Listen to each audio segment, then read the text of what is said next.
أعوذ بالله من الشيطان الرجيم بسم الله الرحمن الرحيم।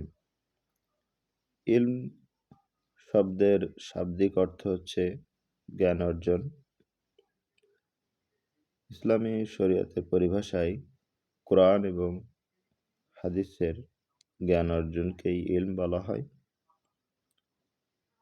তবে এই ইলম যদি কাজে তথা আমলে প্রকাশ না পায় তখন তাকে ইলম বলা হয় না।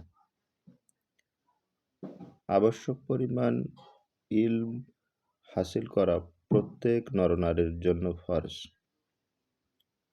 এবং আবশ্যক